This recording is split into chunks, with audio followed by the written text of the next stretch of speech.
Hello दोस्तों, जय हिंद।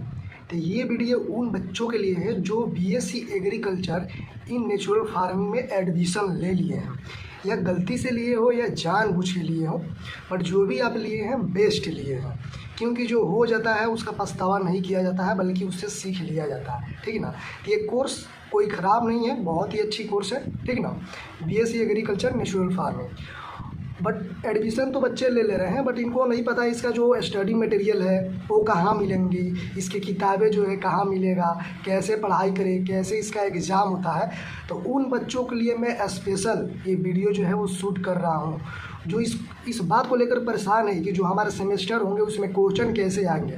तो फर्स्ट मैं इंट्रोडक्शन में ये बता देता हूँ कि जो क्वेश्चन है वो एक्सटर्नल, मतलब जो यूनिवर्सिटी के बाहर से आते हैं वो 50 नंबर के रहेंगे। ठीक है ना। और कैसे क्या करना है, किस लैंग्वेज में रहता है, मैं टोटल इस वीडियो में क्या करूँगा बताऊँगा। और जो इंटरनल होता है एग्ज़ाम, वो जो मतलब आपके क्लास ही में होगा, आपके डिपार्टमेंट में ही होगा, वो 50 नंबर का।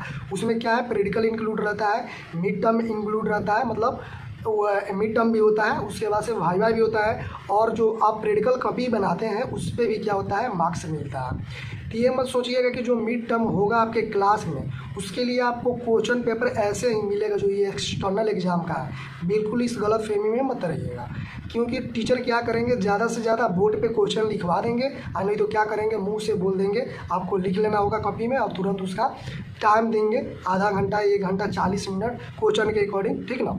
आपको उसी के अंदर में क्या करना होगा, आंसर उसका लिख कर और जमा करना होगा। और ये आप लोग अगर सोच रहे हैं चीट वगैरह करके पास हो जाएंगे, तो ये सब भूल जाइए, बिल्कुल भूल जाइए, इसका कोई भी उम्मीद नहीं है। ठीक ना। अगर अच्छे सीनियर मिल गए तो इंटरनल में थोड़ा बहुत हो सकता है, बट एक्सटर्नल के लिए तो एकदम भूल ही जाइए आप साहब। तो चलिए विदाउट टाइम वेस्ट किए देखते हैं कि फर्स्ट सेमेस्टर का जो क्वेश्चन है, Indian heritage of natural farming, इसका क्वेश्चन का लेवल क्या है और कैसा क्वेश्चन आता है, किस टाइप का आता है। तो देखिए 3 पर, जैसे कि सेक्शन ए और बी दिया हुआ है, 3 क्वेश्चन इसमें है। पहला नंबर में 2-2 नंबर का क्वेश्चन, देखिए सेक्शन यहाँ पे लिखा हुआ है, ये अच्छे से पढ़ लीजिएगा। देखिए अटेम्प्ट 5 क्वेश्चन इन्वॉल्व। जैसे कि क्वेश्चन नंबर पहला जो है वो कंपलसरी होता है, पाँचों को पाँचों आपको करना होता है। उसके बाद से 2 सेक्शन मिलता है, एक सेक्शन मिलता है ए और दूसरा का मिलता है बी, जिसमें 4 क्वेश्चन रहेंगे। एक क्वेश्चन 10-10 नंबर का रहेगा। ठीक ना। और 4 क्वेश्चन में से आपको क्या करना है, केवल 2 ही बनाना है जो आपको अच्छे से आता हो। क्योंकि ये क्वेश्चन 10 नंबर का है, 2 क्वेश्चन सेक्शन ए में से बना लीजिएगा, 20 नंबर का ये हो जाएगा, और 2 क्वेश्चन सेक्शन बी में से बना लीजिएगा, 20 नंबर का ये, 20-20 40 हो गया। और 10 नंबर का ये तो कंपलसरी इसको बनाना ही है हर हाल में, तो 10 नंबर का ये 50 नंबर आपका क्या हुआ, कंप्लीट हुआ। तो चलिए आइए अब देखते हैं। ये देख सकते हैं, एक्सप्लेन अबाउट फ्लोरिंग, निम्नलिखित की व्याख्या कीजिए। तो ये 5 क्वेश्चन है 2-2 नंबर का। जैसे कि फर्स्ट क्वेश्चन ये पूछ दिया है, विद्याधन क्या होता है, कृषि गीता क्या होता है, तो इसका डिफिनीशन आपको लिखना है। ठीक है ना। इसके बारे में ये होता क्या है ये आपको बताना है। ठीक है ना। ये 2-2 नंबर के हैं। उसके बाद से 2 क्वेश्चन ये होगा, और उसके बाद से ये देखिए वायल नेने। ठीक है। वायल नेने क्या है, हर्बल कुना पजला क्या है, पंचगव्य क्या है, ये आपके टीचर बताए भी होंगे, ये पंचगव्य वगैरह, और बाकी ये सब है वो आप लोग अपने तरफ से एक बार ज़रूर इसे देख लीजिएगा। मैं टोटल आंसर के साथ वीडियो बना था, बट वीडियो क्या है, ज़्यादा बड़ा हो जाएगा, लंबा हो जाएगा, इसलिए मैं टाइम सेव करने के लिए बस क्वेश्चन का आइडिया में ले रहा हूँ। जैसे देखिए मैं बोल रहा था ना कि सेक्शन ए में 4 क्वेश्चन रहेंगे 10-10 मार्क्स का, और सेक्शन बी में ये देखिए 2 नंबर क्वेश्चन, सेक्शन ए के क्वेश्चन नंबर दूसरा। इसका फर्स्ट क्वेश्चन है, what do you mean by the heritage of natural farming, describe the contribution of पाइनर्स and scholars in heritage of natural farming. प्रकृति, देखिए question का जो लैंग्वेज है वो हिंदी और इंग्लिश दोनों लैंग्वेज में है। आप जिस तरह समझ पाए उस तरह से आप समझ सकते हैं। और ये 50 नंबर को क्वेश्चन करने के लिए आपको 3 घंटा का समय मिलता है, जो कि बहुत ही काफ़ी है, बहुत ज़्यादा काफ़ी है। तो इसको हिंदी में देखिए, प्राकृतिक खेती की विरासत में आप क्या समझते हैं, प्राकृतिक खेती की विरासत में अन्वेषकों एवं विद्वानों के योगदान का वर्णन कीजिए। मतलब आप नेचुरल फार्मिंग, इंडियन हेरिटेज से आप समझते क्या है, मतलब जो आपको हेरिटेज मतलब क्या है, पूर्वजों से मिला है, जो आप पूर्वजों से सीखे हैं। ठीक है ना। इसके बारे में आपको लिखना है। यही हुआ है तो आप ये लिख सकते हैं, या 3 नंबर ये है, डिफाइन क्या करना है, इफेक्टिव रेनफॉल। ठीक है। रेनफॉल, इफेक्टिव रेनफॉल क्या होता है, इसको डिफाइन करना है। Explain the ancient prediction methods of rainfall, जो हिंदी में लिखा है वो तो आप पढ़ के समझ लीजिए, बट मैं अपने लैंग्वेज में बता दे रहा हूँ आपको एक बार कि मतलब इसका क्वेश्चन का कहने का मतलब ये है कि इफेक्टिव रेनफॉल क्या है, और एक्सप्लेन करना है, मतलब आपको ये बताना है कि जो प्राचीन पुराने समय में लोग जो थे वो कैसे मतलब भाग देते थे, आपके भाषा में बोला है कि भाग देते थे, मतलब अनुमान लगा लेते थे, तो भविष्यवाणी कर देते थे कि आज बारिश होने वाली है।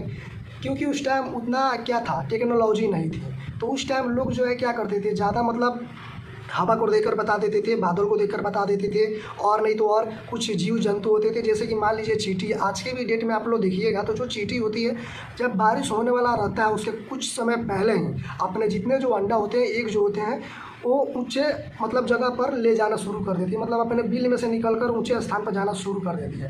तो ये लोग देखकर आज भी लोग क्या कहते हैं कहा कि बारिश आने वाला है, ठीक है ना। तो ये सब चीज़ें हैं। उसके बाद से जो मेढक जो है वो टटर टटर लगते हैं करने, ठीक ना, लगते हैं चिल्लाने।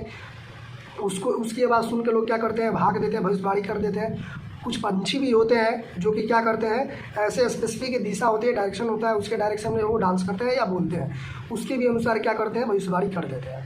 अब देखिए क्वेश्चन नंबर क्या है, 4 है। तो क्वेश्चन नंबर पे 4 पे आ जाइए।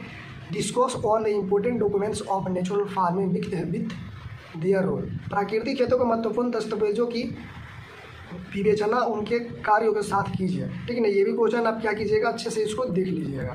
कोई क्वेश्चन जो है ना टॉप नहीं है, बस आप एक अच्छे से ये देखिए, ये थोड़ा क्लीन पीडीएफ में ही नहीं आया है, ठीक है ना। What do you mean by seed? आप मतलब बीज से क्या समझते हैं, जो मतलब हम लोग बीज को सोइंग करते हैं, रोपते हैं, उससे आप क्या समझते हैं।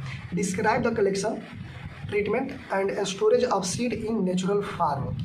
बीज से आप क्या समझते हैं, प्राकृतिक खेती में बीज संग्रह, उपचार एवं भंडार का वर्णन कीजिए।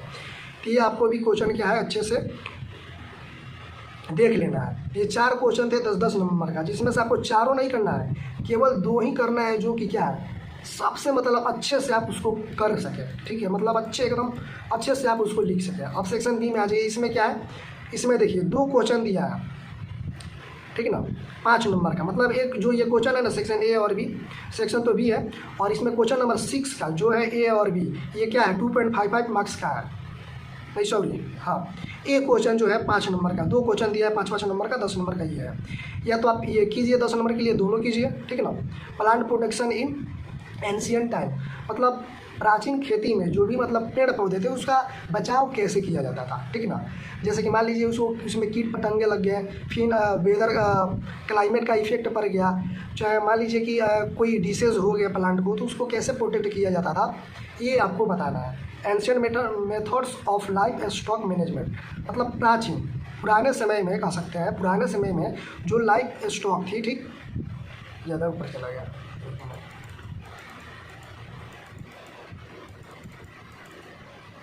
ठीक है ना। ये कहाँ आ गया,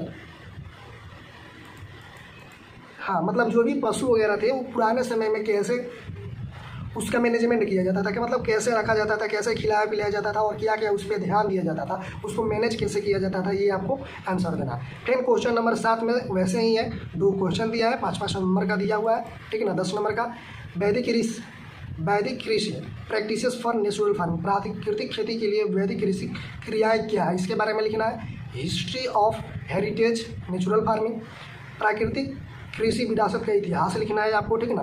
तो इतिहास वगैरह भी ये सबका आप लोग अच्छे से क्या कीजिएगा, पढ़ लीजिएगा। अब देखिए क्वेश्चन नंबर 8 है, difference between in the flowing, मतलब ये दिया है, 2 क्वेश्चन दिया है, 5-5 नंबर का, 10 नंबर का, ये दोनों में क्या करना है, आपको अंतर बताना है, क्या दोनों में अंतर है। Seed purity and seed uniformity, ठीक है ना। Bio fertilisers and biodynamic fertilisers, ठीक। उसके बाद से आ जाइए, explain the Vriksha Ayurveda with flowering, farm nutrient management, मतलब जो भी किसान वगैरह थे वो न्यूट्रिएंट मैनेजमेंट कैसे करते थे, और इंसेक्ट और डिसीज को मैनेजमेंट कैसे करते थे। मान लीजिए कि बहुत सारे इंसेक्ट जो है वो हमारे फसल को बर्बाद कर देते हैं, उसको मैनेजमेंट कैसे करते थे, और हमारे जो फसल जो है बहुत सारी उसकी डिसीज हो जाती है, ठीक है ना, हमारे फसल्स को, तो उसको मैनेजमेंट कैसे करते थे। और कृषि प्रासर क्या है, इसके बारे में लिखना है। Knowledge of plant and animals based production, पौधा एवं पशु आधारित उत्पाद की क्या थी, उन्हें कैसी थी, डिमांड क्या था, इत्यादि, ये सब के बारे में। तो दोस्तों यही सब रहा आप लोगों का फर्स्ट सेमेस्टर का क्वेश्चन पेपर, ठीक है ना। आप मेरे वीडियो बनाने का मेन मकसद ये था कि ताकि आपको आइडिया लगे कि आपके फर्स्ट सेमेस्टर में क्या है, जो भी नए बच्चे हैं उनको आइडिया लगे कि फर्स्ट सेमेस्टर में कैसे पेपर आता है, कितने क्वेश्चन रहते हैं, मार्क्स कितने मार्क्स का होता है, कितना टाइम मिलता है, ताकि वो इसके अकॉर्डिंग अच्छे से अपना तैयारी कर सके, ठीक ना। अगर आपको वीडियो अच्छी लगी तो आप ज़रूर कमेंट कीजिए। अगर चाहते हैं आप कि फर्स्ट सेमेस्टर का सभी मतलब जो भी ओरिजिनल क्वेश्चन पेपर है उसका मैं ऐसे ही वीडियो बनाकर आपको प्रोवाइड करूं, तो आप कमेंट कीजिए, वीडियो को लाइक कीजिए और हो सके तो आप शेयर भी कीजिए। और इस वीडियो में क्या कमी रह गई है अपना फीडबैक भी जरूर दें। तब तक के लिए धन्यवाद, bye bye and take care.